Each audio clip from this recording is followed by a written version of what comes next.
सभी को प्रभु यीशु मसीह के नाम में जय मसीह। मेरे प्रिय भाई बहन, हम अंतिम समय में जी रहे हैं। प्रभु का आगमन बहुत ही निकट है।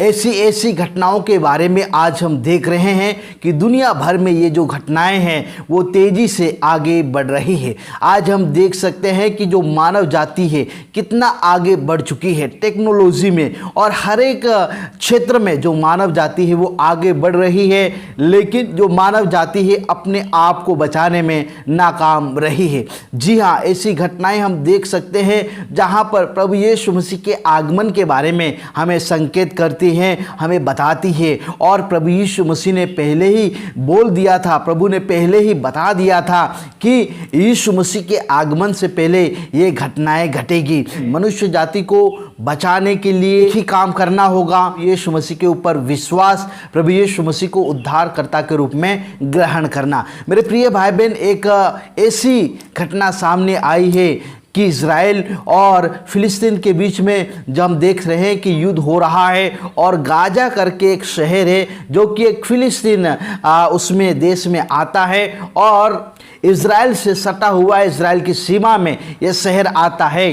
कई दिनों से, कई महीनों से वहाँ पर युद्ध हो रहा है और फिलिस्तीन ने के ऊपर हमला कर दिया था। उसके बाद में इज़राइल है वो जवाबी कार्रवाई कर रहा है, और अभी स्थिति ऐसी आ गई है कि गाजा में खाने के लिए लोगों को भोजन नहीं मिल पा रहा है। जी हाँ, बता रहे हैं कि गाजा शहर में लगभग 20 लाख लोग रहते हैं, और अगर उनको खाना नहीं मिला तो एक रिपोर्ट सामने आई है, बता रही है कि 48 घंटे में लगभग 14,000 लोगों की मौत हो सकती है। और रिपोर्ट के अनुसार बताया जा रहा है कि लगभग 4 लाख से ऊपर जो लोग हैं वो भूखमरी के शिकार गाजा में हो रहे हैं।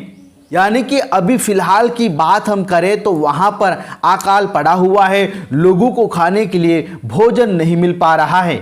लूका रचित सुसमाचार उसका 21 अध्याय 9, 10, 11, 12 वचन में हम पढ़ते हैं तो प्रभु यीशु मसीह ने एक घटना के बारे में जिक्र किया है। देखिए, जब तुम लड़ाइयों और बलवों की चर्चा सुनो तो घबरा ना जाना, क्योंकि इनका पहले होना अवश्य है, परंतु उस समय तुरंत अंत ना होगा।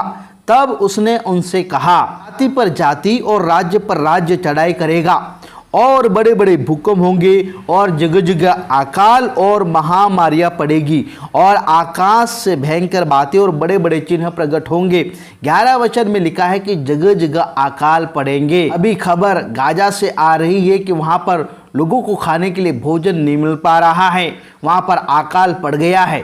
गाजा के लोग हैं वो अन्य लोगों के ऊपर निर्भर हैं कि वो लोग उनकी सहायता करें, मदद करें, और कई जो देश है वो वहां पर खाना पहुंचा रहे हैं। इज़राइल की नाकाबंदी से गाजा बना कब्रगाह, कब्रिस्तान वहां पर बन चुका है। संयुक्त राष्ट्र ने चेतावनी दी है कि अगर गाजा में समय पर भोजन वहां पर नहीं पहुंचा तो 48 घंटे में 14,000 लोगों की मौत हो सकती है। जी हाँ, संयुक्त राष्ट्र ने चेतावनी दी है कि अगर गाजा में तत्काल मदद नहीं पहुंचाई गई तो अगले 48 घंटों में कई लोगों की मौत हो सकती है।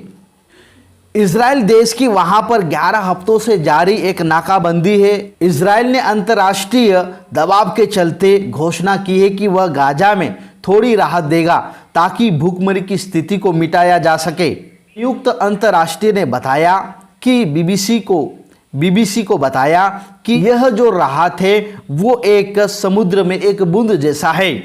गाजा की 20 लाख से ज़्यादा आबादी पूरी तरह मानवीय मदद पर निर्भर हो चुकी है। अंतर्राष्ट्रीय के आंकड़े के अनुसार 5 लाख से ज़्यादा लोग भूखमरी के कगार पर हैं। 1 मिलियन लोग खाने का संघर्ष कर रहे हैं, और कई लोग कुपोषण का शिकार हो चुके हैं क्योंकि उनको खाना नहीं मिल पा रहा है।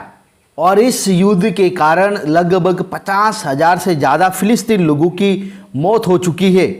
इज़राइल के प्रधानमंत्री का कहना है कि जब तक सभी बंधक रिहा नहीं हो जाते, हमास के अंडर में इज़राइल के कुछ नागरिक बंधक है, और बता रहे हैं कि जब तक सभी जो बंधक है रिहा नहीं हो जाते और हमास का खात्मा नहीं कर दिया जाता तब तक युद्ध जारी रहेगा। इस प्रकार से इज़राइल के प्रधानमंत्री ने ये चेतावनी दी है। और लगातार गाजा में भूखमरी बढ़ रही है, अकाल की समस्या अकाल वहाँ पर पड़ चुका है। इसलिए मेरे प्रिय भाई बहन, प्रभु का आगमन भी बहुत निकट है। प्रभु ने पहले ही बता दिया था कि इस प्रकार की घटना होगी। तो कृपया करके प्रार्थना करें कि जो लोग भूखे हैं और वहाँ पर समय पर भोजन पहुँचने के लिए प्रार्थना करें। आप सभी को जय मसीह की, प्रेज़ द लॉर्ड। प्रभु का आना बहुत निकट है।